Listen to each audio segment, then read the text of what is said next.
तुम्हारे बाप का है ये भारत। हम मुसलमानों को कहते हैं तुमने अगर भारत में रहना है तो हमारे बातों पे चलते रहना है। तुम्हारे बाप का है ये भारत। ये तो हर हिंदुस्तानी का भारत है, जिसने मरना यहाँ है और जिसे दफन होना यहाँ है। কারণ সারা দেশের মানুষ চায়, যুদ্ধ চায় না। আর এ পর্যন্ত আপনি যদি আন্তর্জাতিক গণমাধ্যমের খবরগুলো দেখেন, বিভিন্ন দেশের বক্তব্যগুলো শুনেন, টোটাল ঘটনায় মোদিকেই কিন্তু সবাই খলনায়ক ভাবছে। ইভেন এই যে পেহেলগামের ঘটনা থেকে যা কিছু হয়েছে সবকিছুতেই ভারত কোন একটা মাস্টার প্ল্যান করছে, এমনটাই কিন্তু ভাবা হচ্ছিল।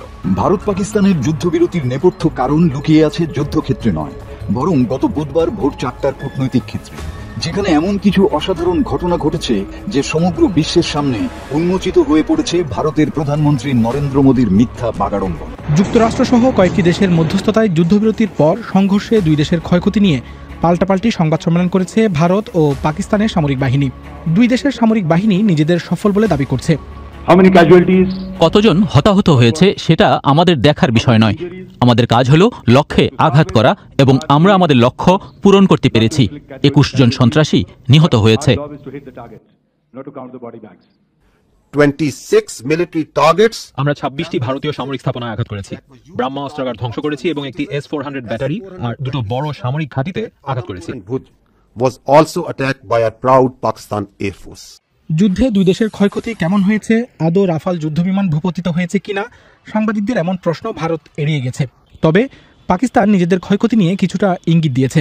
যুদ্ধ শেষ হয়েছে কিন্তু উত্তেজনা কমেনি এই কারণে যে আজকে প্রথম আলোচনা হওয়ার কথা ছিল পাকিস্তান এবং ভারতের সেনা কর্মকর্তাদের মাঝে। সকালে সেই আলোচনা পিছিয়ে এখন সন্ধ্যা করা হয়েছে। কেন? এর মাঝখানে নরেন্দ্র মোদীর নেতৃত্বে সশস্ত্র বাহিনীর সমস্ত বিভাগের প্রধানরা বৈঠক করেছে। হয়তো তারা আলোচনার কৌশল নির্ধারণ করেছে, সেটি তাদেরকে নির্দেশনা দেবে। তারপর ভারতীয় পক্ষ পাকিস্তানের সাথে আলোচনা করবে। দেখেন, পাকিস্তানের কিন্তু অত টেনশন নেই। পাকিস্তানের যে ঘটনা ঘটানো দরকার সেটা কিন্তু তারা ঘটাই দিছে। আসসালামু আলাইকুম দর্শক, নতুন একটা নিউজে আপনাকে স্বাগতম। প্রিয় দর্শক, বেরিয়ে এলো পাক ভারত যুদ্ধবিরতির আসল রহস্য। ফেসে গেল নরেন্দ্র মোদী, গোপন তথ্য ফাঁস করে দিল যুক্তরাষ্ট্র ও চীন। এদিকে ভারতের মাটিতে পাকিস্তান জিন্দাবাদ বলে স্লোগান, ভিডিও ভাইরাল। সংসদে চরম অপমানিত হলো মোদী। মোদীর বিরুদ্ধে রাস্তায় আন্দোলনে নেমেছে ভারতীয় জনগণ। পাকিস্তানের সাথে যুদ্ধবিরতি ঘোষণা করে মহা বিপদে মোদী। জানা গেল চাঞ্চল্যকর তথ্য। অপরদিকে ভারত পাকিস্তান যুদ্ধে কার কেমন ক্ষয়ক্ষতি হয়েছে এই নিয়ে যে চাঞ্চল্যকর তথ্য ফাঁস করলো বিবিসি। ভিডিওটি শুরু থেকে শেষ পর্যন্ত ধৈর্য সহকারে দেখে একটি লাইক দিয়ে সবাইকে শেয়ার করে দিন। আমাদের চ্যানেলে নতুন হলে চ্যানেলটি সাবস্ক্রাইব করে পাশে থাকা বেল আইকনে ক্লিক করে রাখুন। আমাদের ভিডিওটি আপনি বাংলাদেশের কোন জেলায় বসে দেখছেন বা শুনছেন সেটি অবশ্যই কমেন্ট বক্সে কমেন্ট করে জানিয়ে দিতে ভুলবেন না।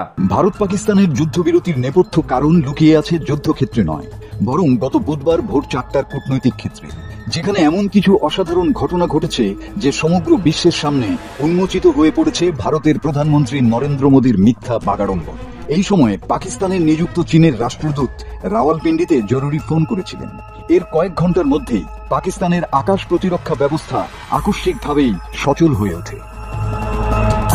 তারপর যা ঘটেছে তা শুধুমাত্র বিমান হামলা নয়, পাকিস্তানের সেই দাঁত ভাঙা জবাব যা ভারতের আধিপত্যের পোশাকি দম্ভকে গুড়িয়ে দিয়েছে।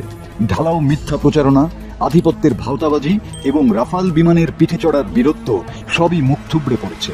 ধার করা প্রযুক্তি আর পাচাটা মিডিয়ার উপর দাঁড়ানো নরেন্দ্র মোদী এখন তার ভ্রান্ত সাম্রাজ্যের এক নগ্ন সম্রাট। নজিরবিহীন ঘটনা ঘটেছে এই যুদ্ধে। পাকিস্তানের হামলায় ভারতীয় বিমান বাহিনীর গর্ব রাফাল ভূপাতিত হওয়ার ঘটনা বিশ্বে এটি প্রথম। যখনই কোনো ভারতীয় যুদ্ধ বিমান উড়ে যায়, পাকিস্তানি রাডার তা ধরে ফেলে। পাকিস্তানের এরিয়ায় যা দেখতে পায় তা ভারতীয় রাডার দেখতে পায় না। পাকিস্তানের আকাশে নীরবে টহল দেয় চীনের মসৃণ গতির নিঃশব্দ J-10C যুদ্ধ বিমান, যার এরিয়ায় রাডার প্রতিটি যোদ্ধা পাইলটকে এক একটি মারাত্মক AI নেটওয়ার্কের সঙ্গে সংযুক্ত রাখে।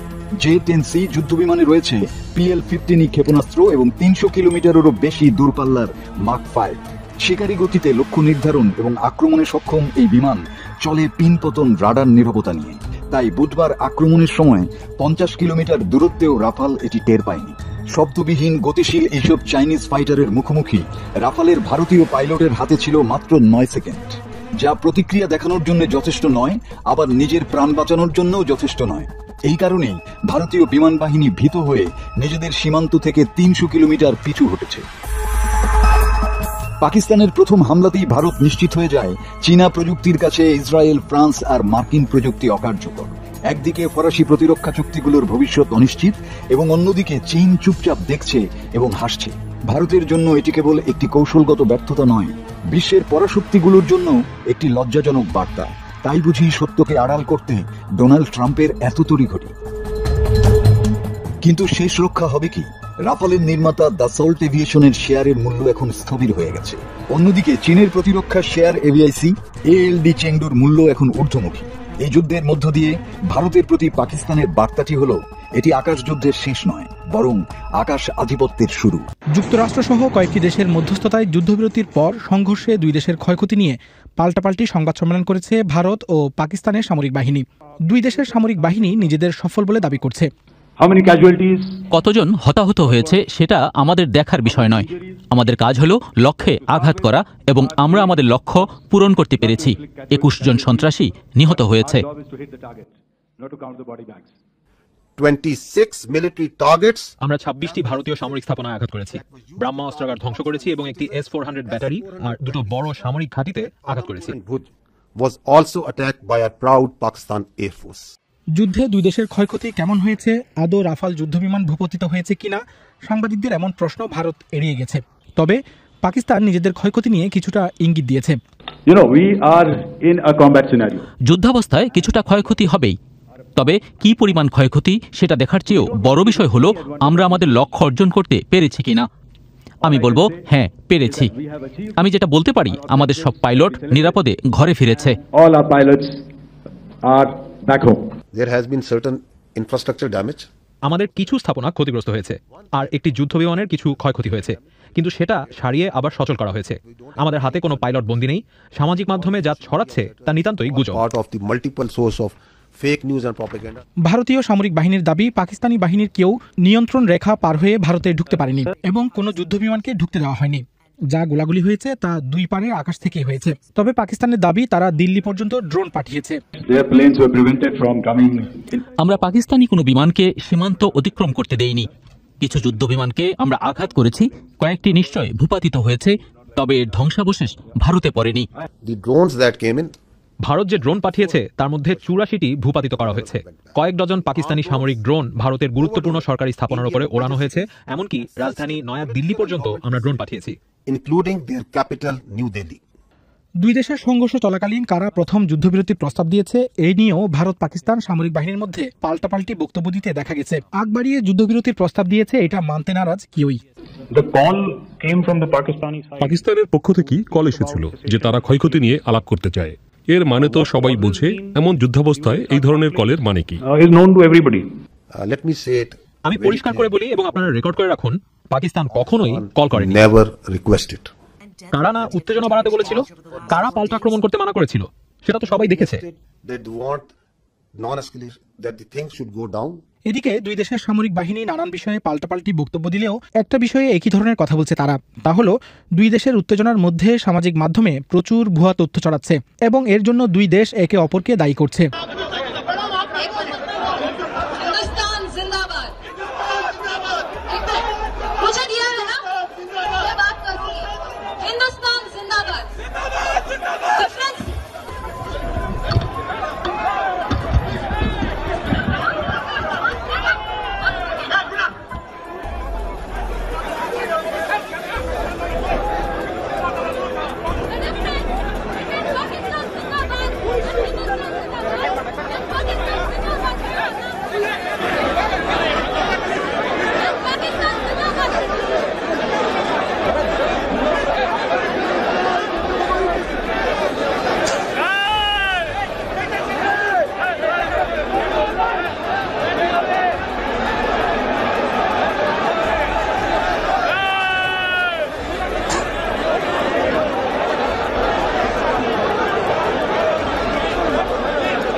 तुम्हारे बाप का है ये भारत? हम मुसलमानों को कहते हैं तुमने अगर भारत में रहना है तो हमारी बातों पे चल के रहना है। क्या तुम्हारे बाप का है ये भारत? ये तो हर हिंदुस्तानी का भारत है। इसने मरना यहाँ है और इसने दफन होना यहाँ है। मेरा ईमान है कि हिंदू इतना ही मेरा भाई है जितना मुसलमान है या सिख है या ईसाई। आज हम धर्म पे बांटे जा रहे हैं कि कौन भगवान राम के साथ है और कौन अल्लाह के साथ। मैं इन हिंदुओं से पूछना चाहता हूँ, क्या भगवान राम सिर्फ तुम्हारा राम है? तुम्हारी पुस्तकों में लिखा है कि भगवान राम विश्व के भगवान है। हम मुसलमान अल्लाह को कभी ये नहीं कहते हैं कि वो रब्बुल मुस्लिमीन है, कि वो सिर्फ मुसलमानों का रब। हम कहते हैं कायनातों का रब है, आलम का रब है।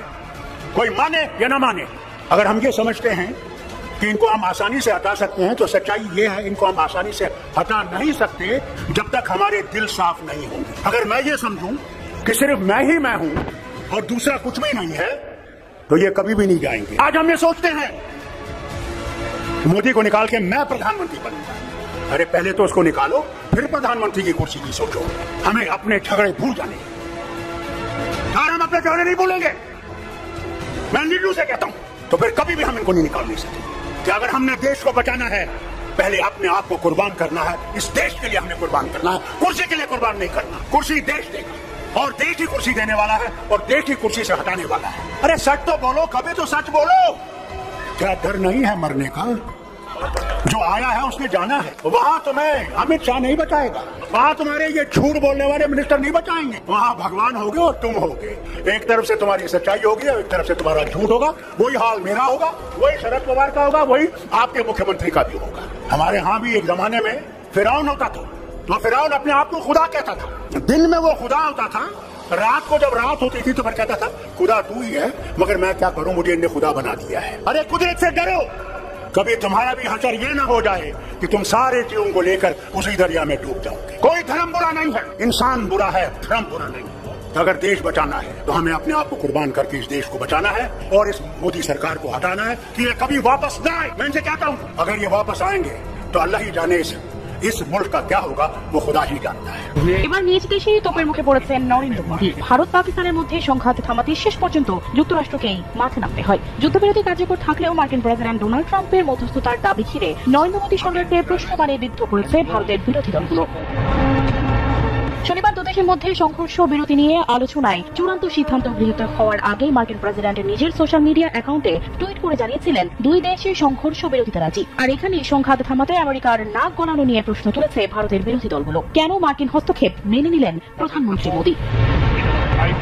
শনিবার বিকেলে ভারত ও পাকিস্তানের মধ্যে যুদ্ধবিরতি কার্যকর হওয়ার কয়েক ঘন্টার মধ্যেই এর লঙ্ঘনের জম্মু, শ্রীনগর ও আরও কিছু এলাকায় বিস্ফোরণের শব্দ শোনা যায়। তবে রোববার পরিস্থিতি কিছুটা শান্ত রয়েছে। এই অবস্থায় ভারতের প্রধানমন্ত্রী নরেন্দ্র মোদী একটি উচ্চ পর্যায়ের বৈঠক করেছেন এবং পরিস্থিতি পর্যবেক্ষণ করছেন বলে জানা গেছে। ট্রাম্প দাবি করেছেন যুদ্ধবিরতিতে যুক্তরাষ্ট্র মধ্যস্থতা করেছে এবং কাশ্মীর সংকটের স্থায়ী সমাধানে সহায়তার ইচ্ছে প্রকাশ করেছেন। অথচ ভারত বরাবরই বলে এসেছে পাকিস্তানের সঙ্গে সব দ্বিপাক্ষিক ইস্যু কেবল দুই দেশেই আলোচনা করবে, তৃতীয় পক্ষের কোনো ভূমিকার জায়গা নেই। এই প্রেক্ষিতে বিরোধীরা জানতে চাইছে ভারত কি এবার তৃতীয় পক্ষের মধ্যস্থতার প্রতি উন্মুক্ত অবস্থান নিয়েছে। তারা প্রধানমন্ত্রীর নেতৃত্বে সর্বদলীয় বৈঠকে আহ্বান জানিয়েছে যাতে সরকার যুদ্ধবিরতির প্রেক্ষাপট এবং ভবিষ্যৎ কূটনৈতিক অবস্থান স্পষ্ট করতে পারে। যুদ্ধ শেষ হয়েছে কিন্তু উত্তেজনা কমেনি। এই কারণে যে আজকে প্রথম আলোচনা হওয়ার কথা ছিল পাকিস্তান এবং ভারতের সেনা কর্মকর্তাদের মাঝে। সকালে সেই আলোচনা পিছিয়ে এখন সন্ধ্যা করা হয়েছে। কেন? এর মাঝখানে নরেন্দ্র মোদীর নেতৃত্বে সশস্ত্র বাহিনীর সমস্ত বিভাগের প্রধানরা বৈঠক করেছে। হয়তো তারা আলোচনার কৌশল নির্ধারণ করেছে, সেটি তাদেরকে নির্দেশনা দেবে। তারপর ভারতীয় পক্ষ পাকিস্তানের সাথে আলোচনা করবে। দেখেন, পাকিস্তানের কিন্তু অত টেনশন নেই। পাকিস্তানের যে ঘটনা ঘটানো দরকার সেটা কিন্তু তারা ঘটায় দিছে। ভারত আর এটা সামাল দিতে পারছে না। এখন তারা নাকে খত দিয়ে আলোচনায় বসতে যাচ্ছে। কার নির্দেশে? মার্কিন যুক্তরাষ্ট্রের। বলছে সর্বনাশ, আমাদের কাছে গোয়েন্দা তথ্য আছে, তোমাদের কিন্তু ভয়ঙ্কর পরিণতি হবে, তাড়াতাড়ি আলোচনায় যাও, থামাও, নতুবা এর মধ্যে যদি চীন ইন করে তাহলে কিন্তু আর নিয়ন্ত্রণ করা যাবে না। চীন যাতে ঢুকতে না পারে। ঢোকার আগেই মার্কিন যুক্তরাষ্ট্র যেই ঘোষণাটা হবার কথা ছিল ভারত এবং পাকিস্তানের পক্ষ থেকে, যে ঠিক আছে আমরা যুদ্ধবিরতি করলাম, সেই ওয়াশিংটন থেকে ডোনাল্ড ট্রাম্প বলছেন যে যুদ্ধবিরতি কি ব্যাপার। তারপরে ভারত এবং পাকিস্তান আলাদা আলাদাভাবে ঘোষণা করছে যে হ্যাঁ আমাদের মধ্যে যুদ্ধবিরতি হয়েছে। তাহলে দর্শক বুঝতে পারছেন যে পরিস্থিতিটা কোন পর্যায়ে গেছে এবং ভারত ঠাস করে পিছিয়ে গেছে। না পিছানোর উপায় ছিল না, তার তো 5টা-6টা গেছে যুদ্ধ বিমান, তার ক্ষেপণাস্ত্র গুলি মারবে যেই পাকিস্তানে কাশ্মীরের যে পয়েন্ট থেকে, সেই ক্ষেপণাস্ত্রের গুদাম ব্রাহ্মস নাকি জানি বলে, সেই গুদাম শেষ।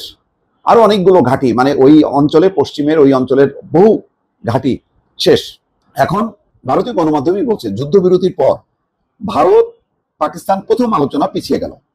হটলাইন যোগাযোগ হতে পারে সন্ধ্যায়, কি কারণ তা নিয়ে একটা দ্বিধা দ্বন্দ্ব।